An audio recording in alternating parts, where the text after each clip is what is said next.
All right, this is Mike Banner. Welcome to the next episode of 62 Who Knew, the podcast that educates and informs people and makes sure, or at least tries to make sure, that the last 30 years of their life is the best 30 years of their life.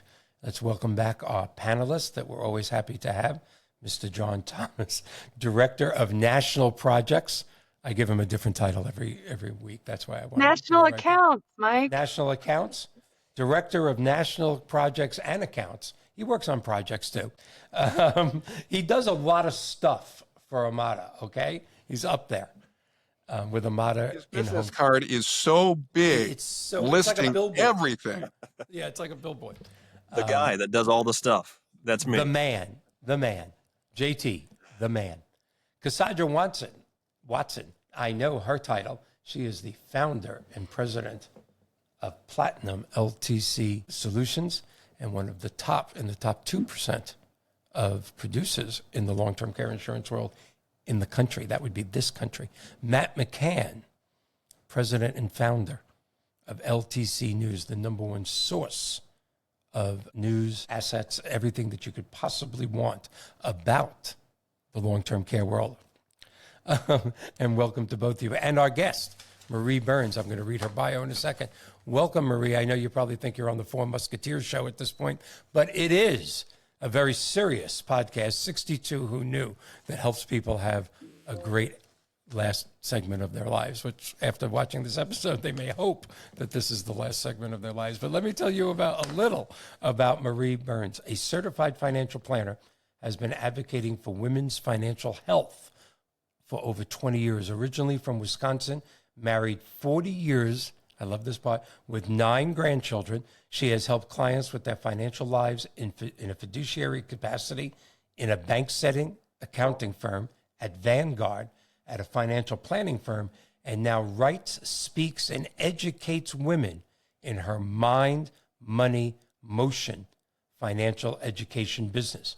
She also has an independent advisory and investment management practice called Focus Point Planning. She is on the board of the Financial Awareness Foundation, a member of the Financial Planning Association of Greater Phoenix, and author of the Financial Checklist e-book, e-bundle services, and podcast host of Mind, Money, Motion. Thank you so much for being here. You are an absolute perfect fit for this group, if you still want to be after this introduction of everybody, a fit in this group. But thank you so much for being here. Thank you, Michael. I'm honored to be invited. Thank you. Your background is exactly what this show is about. In fact, it's exactly about what sometimes all of us argue about off camera. With your certified financial planning background, and then, of course, into health insurance. And I want this show to concentrate very heavily on both those aspects for women. 3 of our guests in the next 6 weeks are some of the largest advocates of what women go through in financial planning, retirement planning, great divorce over 50. These are some of the topics that are coming in April and May on 62 Who Knew. And it's not the old days, as you and I discussed off screen, Marie. This is not daddy making X amount of dollars and mommy stays home and takes care of the kids and everything will be fine. No. In fact, many times mommy is making more money than daddy, yet financial planning interluded with taking care of the family and all the other many obligations that the wife has that greatly outweighs the man has an effect on them when they're approaching 50, 60, 70. Tell us a little bit of how you got to this and why you do what you do. I think 2 decades plus ago, when I would sit down with couples, when I repeatedly had the husband kind of start the conversation with, I need to know that my wife is in good hands someday down the road when I'm not here, then I really started paying more attention to the woman's situation in general. And the statistic that made me most focus on women is that 90% of all women will eventually be solely in charge of their household finances. So if we aren't already, we will be, not always by choice. And then, as you mentioned, the whole in and out of the workforce caregiver role, whether it's for children or parents or spouses. We live longer, typically, statistically. So there's a lesser pot in our retirement portfolio because of the in and out of the workforce, and yet we live longer, so it's a little bit of a catch-22. I remember a cartoon way back was a picture of a woman visiting her doctor, and it was telling her, good news, you're healthy as a horse, you're going to live to be age 100. And she's like, can I have a second opinion? She's looking at her wallet, thinking, wait a minute, I'm not prepared for that financially. And so the sooner we have conversations in helping women to realize, and then my whole bandwagon in my Mind, Money, Motion, financial wellness for women business is to help them be aware of what they have currently and little mini estate planning awareness. That's where the caregiver and the long-term care side of things come in. There's so much you can do in advance to prepare for the financial side of caregiving, whether it's for you or by you. I remember a very interesting statement that Rosalind Carter had shared. I have no idea what year it was, but she basically said that we all fit into one of 4 categories. We either have provided care, are already currently providing care, will provide care, or will receive care ourselves. So this is a topic that's applicable to 100% of us, men or women. So, Marie, you talked about awareness, and one thing I've noticed in being in the long-term care industry since the late 1990s, there seems to be a lack of awareness on the part of women that long-term care and retirement planning is a women's issue because they are typically the first caregiver for a spouse. They were a caregiver for their kids, and they still outlive men statistically, and they thrive in a caregiving environment longer than men do. Yet often, and even professional women tend to be less aware of even their personal finances. Why is that, and how can we change that? There's so much to the money personality side of financial situations. I remember some research, and I never remember the year, but Harvard partnered with MIT, Hartford Insurance partnered with MIT and did some research, and they found that most couples fall into one of 3 financial categories. One is the driver and passenger category. The driver is the one that knows everything, makes all the financial decisions, and just takes care of it all. The passenger usually is thrilled to not have to be involved with all that money stuff, but not always. So the driver and passenger, I think, was more generational. That used to be our parents and grandparents. I still see some of that, but it's becoming less. Now we see more of the joined at the hip couples where they talk about everything financial, make decisions together, but there's still just one doer, one that takes all the actions on paperwork, phone calls, meetings, whatever it is. And then the third category the research found was the divide and conquer category.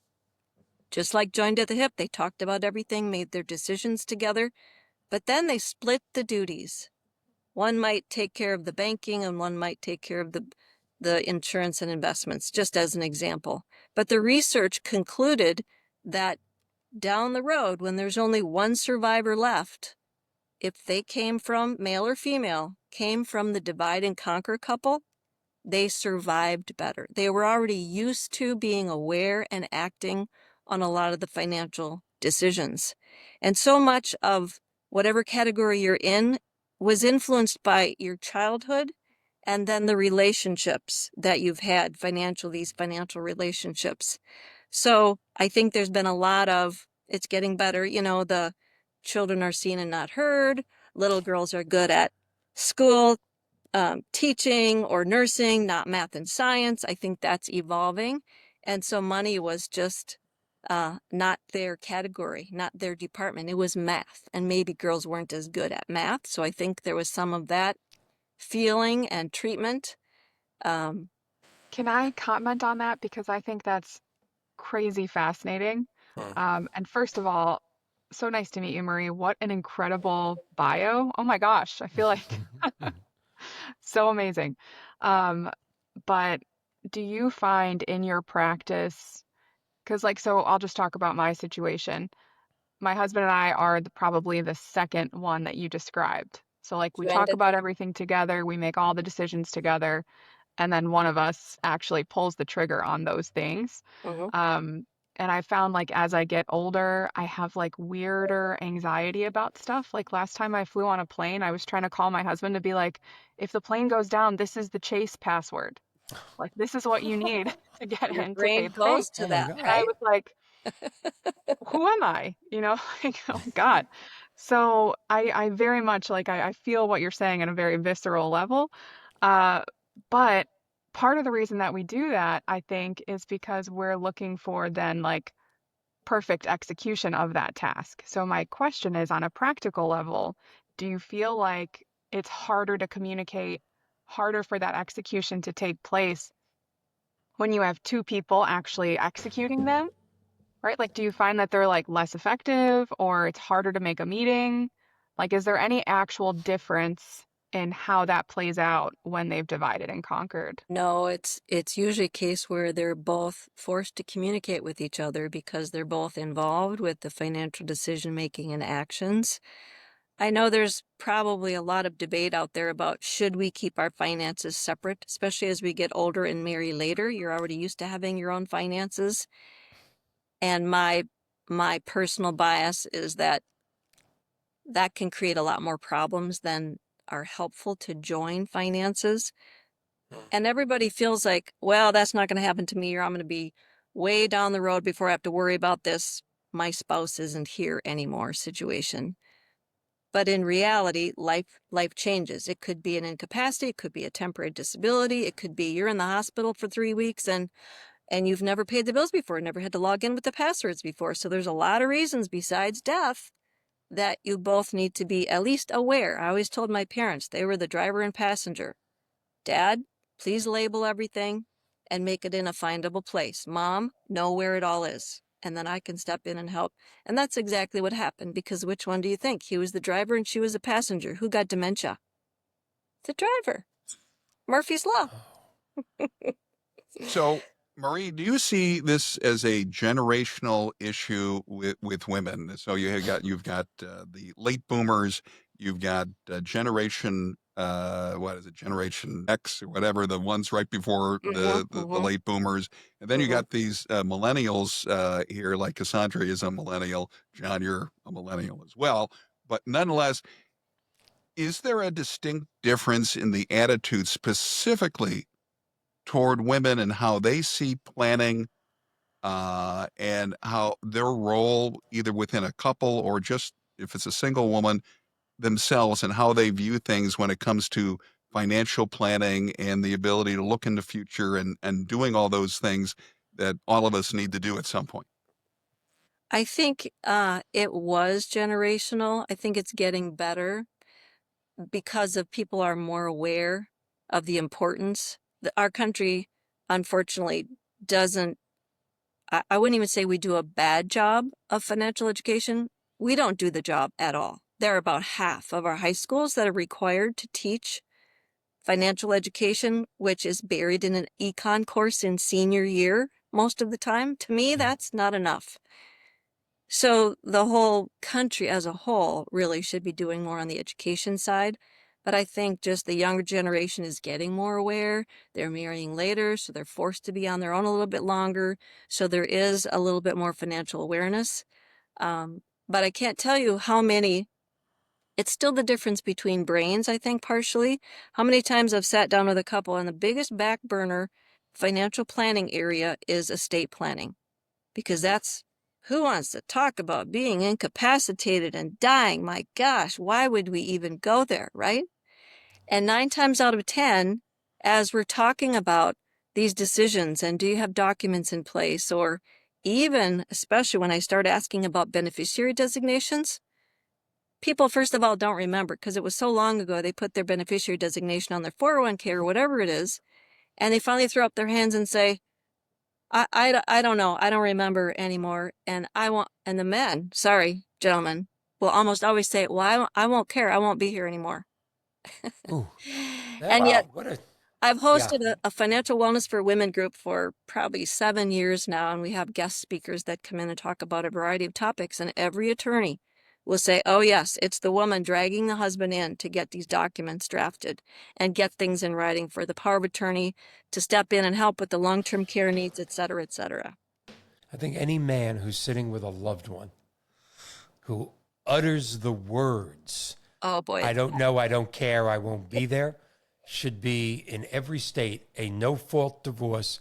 Give your wife the car, all the 401ks, because you're a real piece of crap if you can sit there with loved ones and utter the words. And I know you've heard them because I've heard them from friends. I'm not going to be here. It's just a defense mechanism. Just give them a break. They don't mean it. Give it a They break. really Right. do It's care, half but they don't tongue know in what Oh else my to God. say. You are such a good woman. Why haven't any of my ex-wives been as good as you? You are such a good woman. I'm just saying that from the heart, Cassandra. They don't mean it, then don't say it. Because any But it is a psychological... defense mechanism. It is. And it's not a good one, but it is No, it's it's not. just like, it's not going to happen to me. Okay. Well, you don't know that. You don't have a crystal ball. If you did, you'd be winning the lottery every week. Okay. So let's talk about crisis management, because often people like Cassandra and myself, we deal with crisis management because people call us thinking they can make long-term care planning after the fact.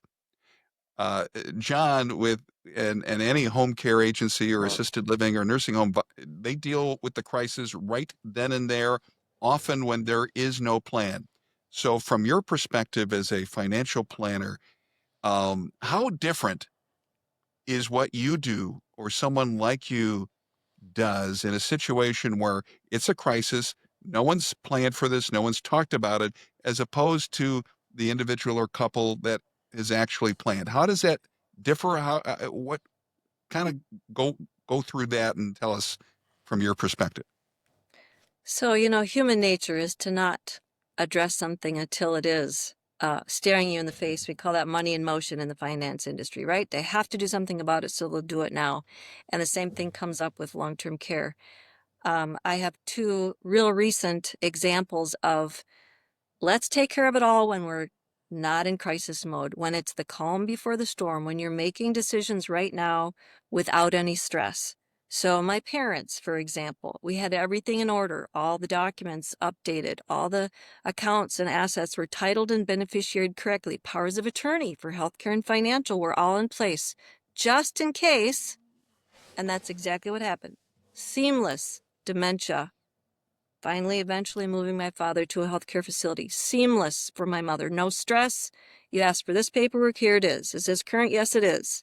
Seamless because they had everything in place. Another client situation, same exact thing. We had all the documents in place, everything organized. One of the daughters was brought in to be aware and helping. She was going to be one of the POAs. And she, again, has told me numerous times they are the poster child family for how seamless and less stressful that made everything when both of her parents, which I have never seen in 20 years, they both needed care at the same time. Usually it's Wow. one and then maybe the other for a period of time or just one of them. But it's stressful enough. The last thing you need is paperwork and running around to get things in order when it's physical crisis of someone's health and or moving them out of a home situation. So again, and another client as a classic example, we said, you've talked about where you might want to go. They're in their 80s, if and when you need to move out of your home for a period of time or for a longer time. Have you shopped? Have you worked with a senior placement specialist, as an example, to go find the options and tour while you're calm and not needing this to decide versus you're in the hospital, you're going to rehab next week, and after that, you need to find where you're going to live forever after that. Everybody's in crisis mode.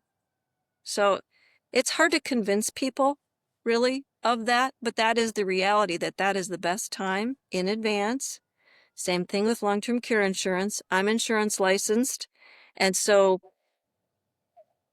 I think the human, at least the American response to the word insurance is, it's like a stay away. Yeah. But when you talk about what would be most stressful to you if you were to go into a different living situation, well, I would worry about the stress on my family or my finances, and then realizing that those are the benefits that can be replaced by the worries that, you can replace those worries by those benefits by having something like an insurance, like long-term care insurance in place to go along with those estate planning documents that you also will still need. Well, Marie, it's so fascinating to hear you share, and I think we see as a senior care agency, we see that back end, right, where we're sitting with families in that crisis moment, and there are probably three different scenarios that are most frequent, and typically the wife bears the burden of the lack of planning, right? It's a couple that, the man probably said, like most men, and I hear it all the time, right? I don't want to receive care, just take me out back and shoot me, right? Right, the You walk hear in the that kind of door there. comment. Yes. But the truth of the matter is, as that husband ages, the wife is going to make sure he's taken care of. And we're counseling that couple because, we'll end up spending all the assets for that husband's care, and then the wife is left with nothing, right?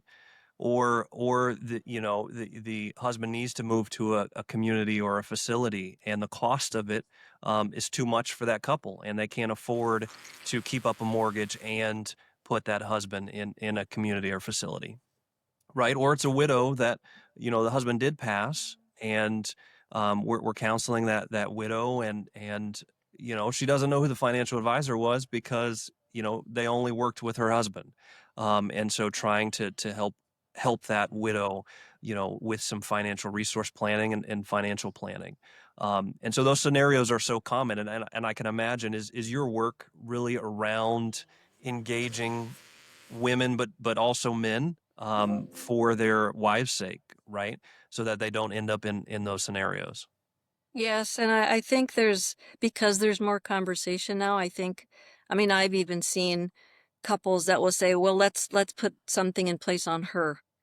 Longevity is, I'm not going to live as long, just family history wise, or he's already got health issues.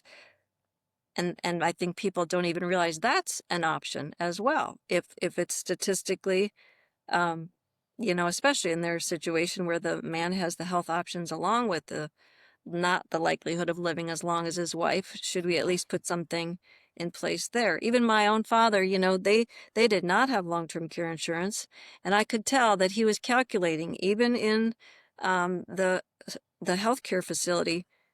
He'd ask occasionally how much the stock were worth, and he knew he had a permanent life insurance policy in place.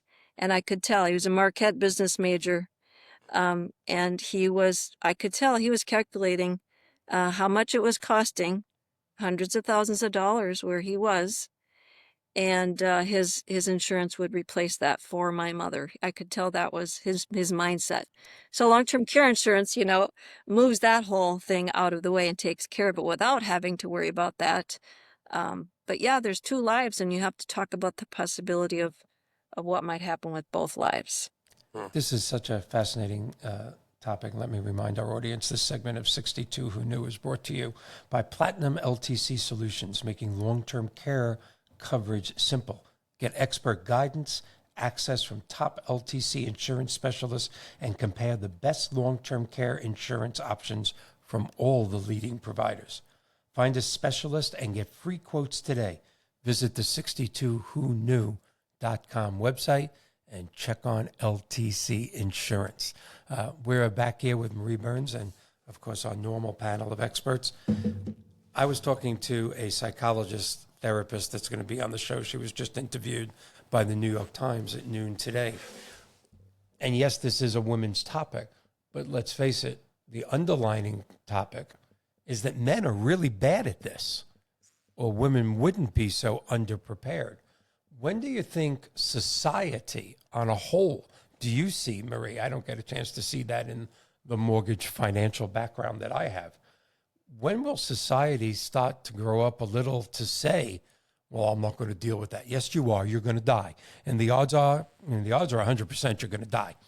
And before you die, you'll probably be sick. So this idea of the greatest generation, coming back from World War II and going, I'll never be sick, I saved the world, that's different. That was their generation. When are married couples, specifically men, going to go, no, I need to do this now? Do you see a change in humanity that's maybe, as we live longer and longer, going to make this a little better? Because it can't be up to the five of us and other previous guests to change the world into thinking about this. Everybody seems to know it, but the world doesn't seem to be changing. Or am I wrong? Because you deal with this on a fairly daily level. I don't. Is the world changing? Do you see men in their 30s and 40s going, no, we got to talk about this. I don't want my wife or my mom or my mentally handicapped daughter who is dependent on me to suffer when I'm gone. When does humanity take the step up and start thinking about this? What's your opinion on that? I think part of it stems back to, so just like we don't have a lot of financial education as a focus, as a life skill in this country, the whole concept of death in this country is also not discussed, right? It's like the taboo of money and sex and death. Nobody talks about it. Versus other countries, it can be more of an embraced process that the family is involved in, it talks about and prepares for. So I think there's some of that societal issue with the whole treatment of how we talk about or not death. There's even been some movements. One is called Death Over Dinner. You literally invite friends and have these conversations about their experience with death in their family or what they're thinking about or worried about in regard to death. And estate planning and all kinds of things can come out in that. And that originated in another country. So the whole concept of death, I think, is part of the challenge. The other thing is, I wrote a book, jeepers, I guess it's been 8 years ago already, the before financial checklist. What are the things you should do before someone is gone? And so I've broken it down to just doable steps. And when I took it to a publisher, my first publisher I took it to, I loved his response. He said, oh my gosh, this is a Honey, I Love You book. I'm going to give this book to my wife for Valentine's Day. I'm going to tell her I'm going to do all of these steps for her. Wow. So when you have that kind of, and he was, probably in his 60s. I also know a pastor that wrote a blog in his church bulletin about how to take care of your wife even after you're gone. And he was a proponent of the whole estate planning side of things. I read another, I don't know if it was in the Money Magazine or some other publication. A gentleman wrote an article about, she's cute, she's smart, she's my future widow. Because there's becoming a recognition that, okay, women live longer, and okay, there's a lot that goes with that. Well, we were talking about death. Death is not necessarily fun. It's going to happen. But the problem is we're not dying. We're living. And that can be even a bigger problem than death itself, depending on when death happens, of course. And not to correct you, Mike, but you don't have to be sick to need long-term care. You could be just old and frail. But there's still a fear of any kind of planning. And I talk to people that don't have a financial advisor. They're doing it themselves. And maybe it's a fear of what's going to happen. Maybe I lose control. So kind of share with us, what's it like going to a financial advisor, and are you really scary? Because you don't look scary to me, but you might be scary. That can be scary. Our industry has a bunch of titles, right? Financial advisor, financial planner, financial specialist, CFP. I mean, it can be confusing to consumers. And I've kind of been through a whole variety of work settings, haven't I? A bank setting, an accounting firm setting, the big box Vanguard setting, a financial planning firm setting. And now I'm where I think the best option is for consumers, and that's independent. because I've literally cherry picked what I've seen works the best to help clients the most through all of those settings.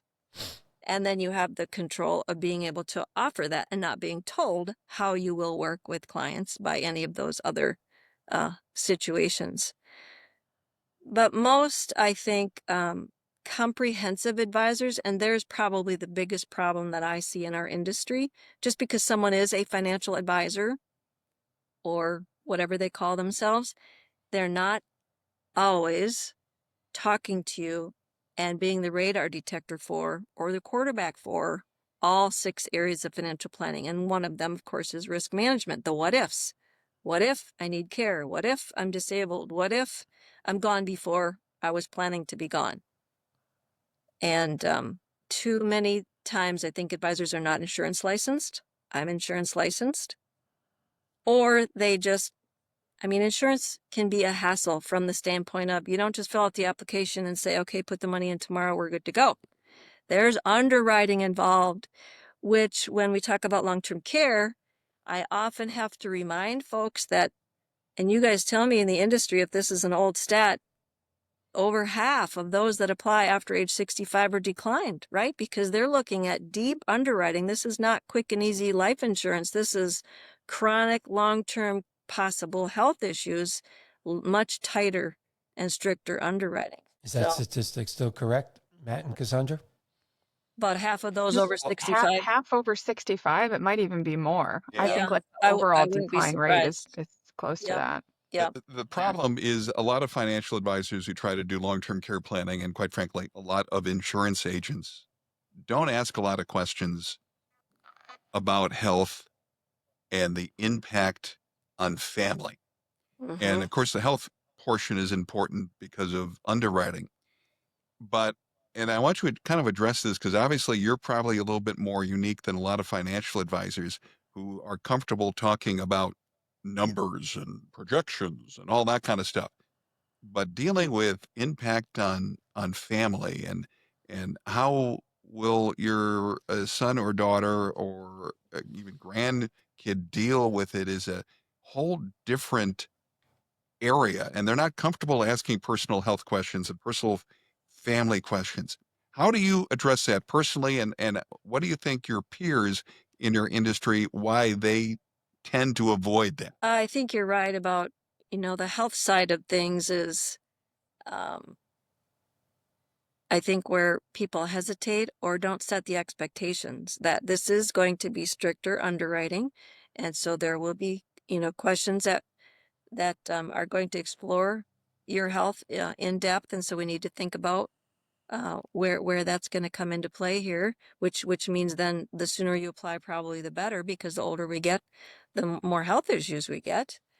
But the whole concept of trying to take the risk off of your plate, aka your family's plate, of dealing with this, not just financially, but the services that often are part of your long-term care policy, right? The care coordinator, and really making sure that the placement is what it needs to be to match what your needs are. So I think that, again, maybe it's an awareness thing, or I usually guess that it's a time issue. People are not wanting to take the time to address it with the family and or to go through the process of, that long-term care insurance, any insurance can take a period of weeks to actually get it approved and in place. So just to set the expectations, I think, is helpful. Somehow we have to raise not the awareness, we have to raise the expertise level of financial planners and long-term care people to not only make people aware, but to overcome the objections. I've been on many shows like 62 Who Knew, and I've been blessed enough to know experts like what we have on the panel right now. The emotion of this is just unbelievable, having to think about it. Well, Mr. Financial Planner, it's 2025. It's what you do for a living. Show them why they have to think about it. Because for 20 years, I've been speaking at long-term care insurance national conventions. And for 20 years, all I hear is, well, the reason why we don't do it, it's so hard to talk about, and it's this and it's that. All true, but it's what you do for a living. Can you imagine an oncologist walking into, a room and going, well, I really should tell them they have cancer, but it's just so hard to talk about. So I told them they're fine, and they died in 6 weeks. It's an extreme example, but not so much. If what you do for a living, get better at it. It's one of the things that I'm going to be saying to a lot of financial planners on 62 Who Knew. Get better at it. So you can call an expert like Matt McCann or John Thomas or Cassandra Watson and make sure these people are taken care of, mom and dad. So, Marie, how do you obviously your client or a client of any financial advisor or insurance agent brings up the topic about long-term care planning, and they tell you we don't need to think about it. What's your response? What's your general response to one of your clients saying that to you? First of all, it's usually part of the helpful discussion to understand what's been their experience with their parents or grandparents on needing or receiving long-term care.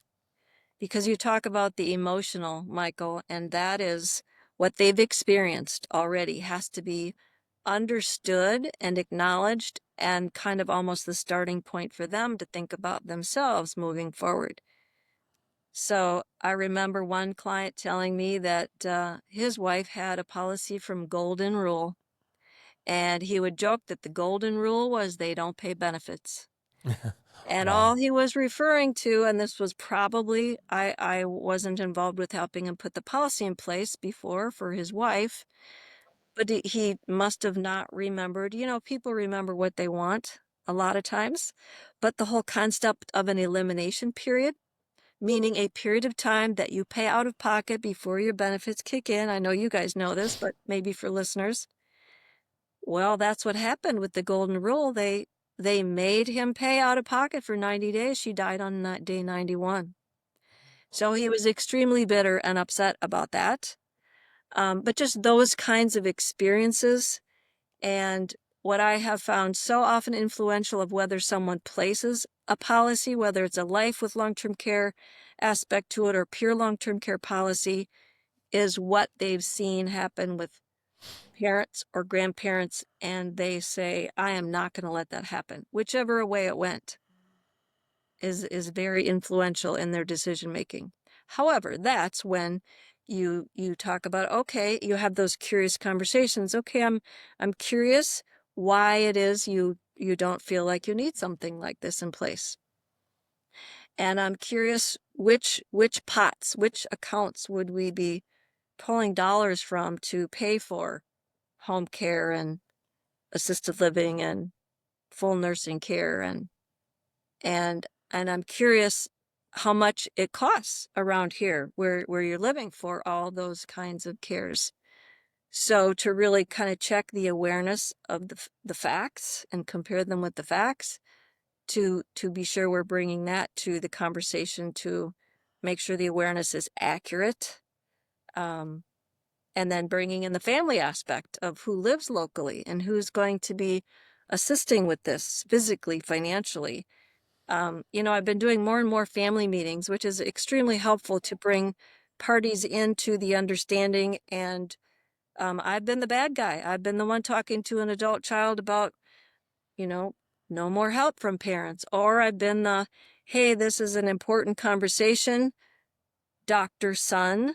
Would there be some interest in paying the premium for mom and dad to help cover that worry and those care provisions to take that off of their plate currently? So definitely family involvement and understanding past family experience, I think, have been huge in helping people come to a realization that as a fiduciary, I can see and they can hear my recommendation, but they need to come to the same conclusion to actually pull the trigger and put it. So I had a question to tie something back to what you said earlier, because you said that a lot of times, and sounds like it's changing a little bit, but a lot of times it's the man who initiates the conversation about the financial planning. And even though that's evolving, I feel like on our side of things for long-term care, it is often the female who's beginning that conversation. Absolutely. She's the one who's reaching out for the information. She's the one who maybe wants to vet the information before her husband even is involved. Mhm. And so I'm curious if you see that on your side too, or if it really is something that maybe you guys bring first. I don't know what your like flow or your process is, but could you weigh in on that? Sure, and I think that's, when you're reading people and couples and kind of what their roles are and listening to what he or she says or doesn't say, I'm my approach is to touch on all 6 areas of financial planning. And if there's a weight to be determined, we keep revisiting, like long-term care, for example. And so a lot of times we can float the offer to, it doesn't hurt to get a quote because I can't tell you off the top of my head, what your quote would look like because we also have different things we can look for as far as coverage in those policies. So why don't we just start with a quote? And we'll talk about the detail and the flexibility of how that could work or how you could change that, just to get the conversation going so we know a little bit more about what we're talking about. No decisions, no obligations, and kind of go from there. Maria, just out of curiosity, when you're the bad guy in that talk, and you say, "Okay, Doctor Son, maybe you'd like to help, writing a check every month to take this off mom and dad's plate." What has your personal experience been with Doctor Son? Does he get amnesia, or is he suddenly hard of hearing, or has it been successful? A lot of times it's a situation where the parents can afford it, but it's just an option that we talk about. And at the same time, I think the doctor-son situation, I see more on the, okay, we're getting estate planning documents in place, and there have been several times where they say, don't write me in. I don't want anything. I don't want you to put me as a beneficiary on things. And so, all of that kind of comes up too. But so it's very family dynamic oriented a lot of times. So I'm just trying to be the one who says things out loud tactfully when I can to be sure the discussion's being had. And when I was at the financial planning firm, and I probably am not as adamant about this as I have been in the past. And most of the time it's because the folks I'm working with have it covered in one way or another, different types of policies, et cetera. But to have them actually, if they're to the point where you as a fiduciary feel they really should be putting something in place and they've decided that's absolutely not going to be what they're moving forward with at this time, I have had them sign a letter that says, this is just for my documentation, that we addressed it, I recommended it. And I might say, and if your family ever asks me later why in the H you didn't have something in place, I have a signed document to verify that we did have a conversation. This was your decision, not mine. Tough love. Yeah, we only have a few more minutes left, and I would like Marie to kind of walk through a very quick checklist of things a woman or a couple need to look at certain age milestones, and then what things, if they didn't do anything and they're now in a crisis and they're dealing with a long-term care situation, what steps should they be taking before they start writing checks all over the place to pay for long-term care? So maybe like, 35, 45, 45 to, 60, 60 to 70, what kind of things? So, I mean, financially, estate planning wise, that's a big bailiwick of things. But I think from my standpoint, long-term care falls under the whole estate planning because that can draw your whole portfolio down in a hurry if there wasn't some planning in advance. So basic estate planning is anytime somebody's going to be gone and there's family or children that rely on you financially, the basic of, a will, a trust, powers of attorney for healthcare and financial, and that should be as soon as you basically have a family. Sometimes if it's two working professionals, I'll say, okay, technically, you probably can survive without the other one, but if you don't have things titled and beneficiated appropriately, then there could be a mess without some estate planning documents in place, but the power of attorneys are always important. So I think as people get older, then it becomes more and more of a priority for them because now they're realizing they have all these financial responsibilities and they're planning for retirement and they're planning for the risk management of life insurance, disability, long-term care. I've seen someone who needed long-term care in their 40s. And so I'll usually float it out there for a general concept and to better understand family circumstances, longevity, health at a high level in their 40s, but then really starting to revisit in their 50s as people get closer to their retirement age. They get a little more serious about needing some of those things that nobody wants to admit they're getting older. And so then they're again bringing it up more often, bringing in the numbers of you don't know what you don't know until we look at a quote. What are we talking about here? What kinds of coverage is that providing?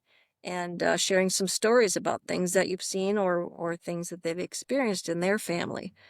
So I think in the 50s and 60s, and by then I'm usually saying, okay, you know that if you don't apply for long-term care before you're too much older, it's going to become much more cost prohibitive from the standpoint of even getting it in place. And there have been carriers that have, the crowd of carriers available has gotten smaller, right? So it might be another timing issue to be thinking about putting in place before that becomes even more challenging as well. So I don't know, Matt, if that was kind of what you're looking That was a good, no, Yeah, no, that was great. But how about at the crisis? So the adult children are in the room. It's mom or dad that needs care. No planning, no conversation. They've called Amada Home Care, ready to get, but no one knows what's going on. What steps should they be taking? What would your advice be? At that point, I am a huge fan of elder law attorneys and bringing them into the legal side of what your options are. If I'm involved as the financial person, that's when we have to relook at all of the assets and see, what are the options if there is no insurance option at that point. And the family has to be involved in all of that, as well as some type of a senior placement specialist to, again, help them match what their needs are. It's a lot to wrap together, but it's definitely crisis mode because at some point there isn't always something else that you can do. And so that's what people, I think, tend to forget is there can become a point where it's too late and you're going to have to just spend what you have. And what happens when you spend it all? Okay, do you understand Medicaid? Means you have $2,000 or left and you just eliminated a lot of your choices of where you can be because a lot of places won't even take Medicaid anymore, or now you're on a list. Or I never want to believe the story that if you're Medicaid, you're at the end of the hall and they hear your beep last. I mean, I truly hope that's not really still happening, but it's not where most people want their loved ones. So avoiding crisis mode is absolutely the first priority. One of our previous guests, who you may know, Kathy Suwoski, because I know she does a lot of the same things that you do. You know, Yes. Kathy, yes.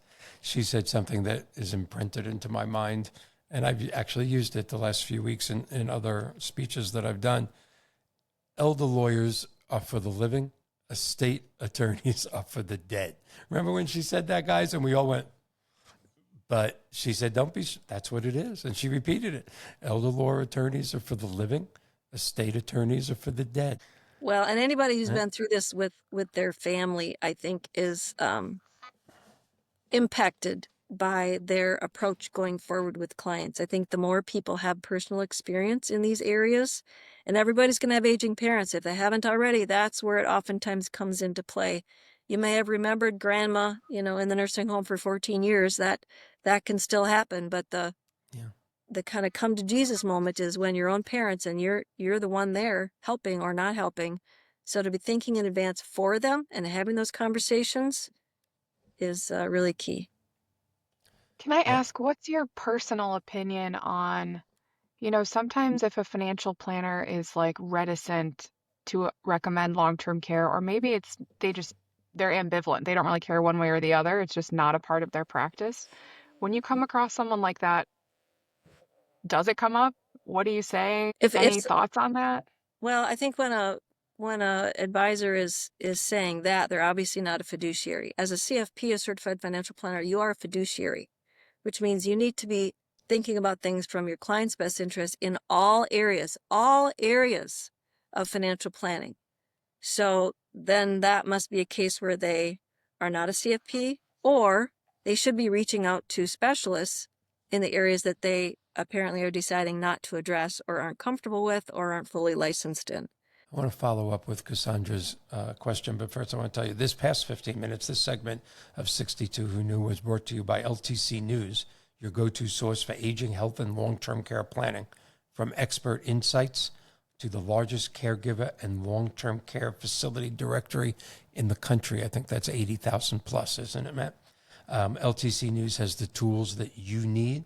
Please go to www.62whoknew and check on the LTC News link, or go directly to ltcnews.com. I want to follow up just a little on the question, because you wear two hats, Marie, which most people that come on here don't. And you gave the right answer. It was a great question from Cassandra, and you gave the right answer. There are hundreds of thousands of certified financial planners. The great majority of them do not bring up long-term care in their retirement planning. Do you feel they're breaking their fiduciary by doing that? Because I know many people, including myself, who have said it on air, not just on my podcast, but on CNN, on Fox News, on ABC and NBC, that they are breaking their fiduciary by not bringing up a lot more about retirement planning before it's too late, before it's around the corner. Yes, and just like I alluded to before, I feel like CFPs are quarterbacks. So we should be the 360 for you, the client, and if we aren't either comfortable or licensed, just like CPAs and estate planning attorneys, we're reaching out to those that are to get the need addressed or to have the conversation for the client to make a decision, either way. So I absolutely think that is not a fiduciary fulfillment if it's not even addressed and then connected with the referral if it's not going to be you as the advisor. Well, maybe to stick up for financial planners a little bit in the conversation, and not to go down a rabbit hole that's going to take the podcast much longer. But having started my career as a financial professional and going through the CFP coursework, I think, Marie, you would probably agree that there's not a big focus on aging. And I've done some advocacy work in my career talking about the retirement planning stages, right? It's broadly, accumulation and protection of assets, and then distribution of assets in retirement. And I've said we really need to change this model a little bit and add in, aging conversation, but a fourth stage of acceleration of assets at the end of life, right? And plan for acceleration, because I think that financial planners are doing really the core of what they're taught, right? That we plan to distribute assets in retirement. And aging is, we can say that they're not doing their fiduciary duty, but I think there's a little bit missing in the model and what is being trained of financial professionals. So I think and you said this, that acceleration is a little bit of what you do in estate planning, but I think that needs to be a core part of the retirement planning conversation. And it's not. I think we put aging and long-term care kind of in its own bucket off to the side. It's not a core part of the model. Would you agree with that? Would you say that there's, maybe we're doing a disservice to how financial planners are trained in the overall financial planning model? Oh, yes, I can definitely see that. And as our population is aging and as planners are aging, I think it's becoming a higher awareness, like you say, John, for the need as well on the training side. Yeah, I didn't want you to just beat up on advisors altogether, Mike, and No, not stick no. up for them a little bit. Yeah, you have to do that. And I'm not beating up on them. I have a certified financial planner, and if it wasn't for Peter Gelbwacks, I probably wouldn't have long-term care insurance, and I love my planner. So I'm not beating up on financial planners. They're the best. But maybe you just hit on the crux. Their training has to change. Training and awareness of the reality of the acceleration of assets at end of life, right? And you can accelerate insurance, and that's a lot better than trying to figure out how to accelerate a portfolio effectively, right? And Marie, that's probably a whole nother conversation of how to effectively accelerate a portfolio if you have to spend down your assets, right? But insurance is, in my opinion, a better way to do that, right? Well, I think the other piece of this is the employer situation. What is the employer emphasizing? What is the employer putting in for growth goals? In what areas that somewhat can influence or impact where advisors are even allowed to be focusing their time? And this was years ago, and not to badmouth Vanguard, I think Vanguard, Philly, Schwab, a lot of them are very similar. When I was there, when I interviewed, I said, they just rolled out personal advisor services, which is financial planning for the millionaires. And I said, if you're looking for an investment manager only, I'm not your guy. I cannot not talk to them about all these other areas. And because of the way they're set up, they're a call center. That can never really take place to be comprehensive in all That's of so those true. areas. So a lot of times the employer situation, I think, is impacting and almost tying the hands a little bit of the advisors. So it depends a lot on your employment situation. The industry itself has to change, the whole entire industry, because of longer lifespans. It just does. I have a copy of this memo because it's burned into my mind.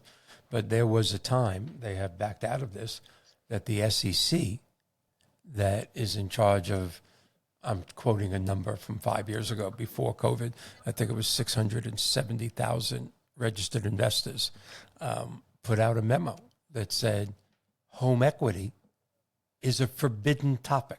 I have it in writing. Don't discuss it. Don't say it's not important. Don't say it is important. But when it comes up, you're a registered agent, you're Series 6, you're Series 32. They say, this is not what you do. Don't discuss it. And so many people in the financial world were up in arms over that memo. It did take 2 years that they backed down on that. And they put out another memo saying you're going to need to either develop expertise in home equity. But here you have the SEC, the people in charge of the RIAs, telling their 600,000 people, don't discuss home equity. And as you know, that's my specialty. So, and home equity is a big part of retirement. Many people think it's the fifth or the fourth leg of the traditional three-legged financial planning tool. And some of the most highly licensed and educated people in the country were forbidden from talking about it. I think the country has to catch up a little. I think you hit it, John. It's the training. It's the upfront training. It needs to be added in. But the consumer who's listening to the show needs to understand they have a responsibility, whether someone is talking about it or not, to reach out to a professional, to a financial advisor. And if they're not getting the right answers from there, you go to another one. You're not getting the right answers from an insurance agent, find a long-term care insurance specialist.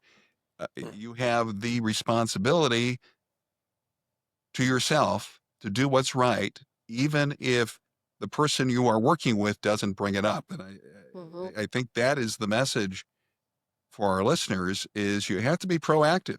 Don't wait for someone to hold your hand, because the consequences of that has an impact on family and finances. Matt, you just brought up something I've never heard anybody bring up, and I think it's incredible. You go into a room with your certified financial planner that has been helping you for years, since before you had children, and now you have children and grandchildren.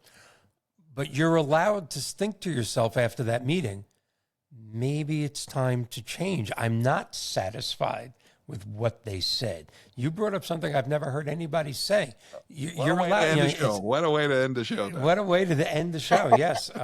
If you don't like what you're hearing, call someone else. It is your responsibility.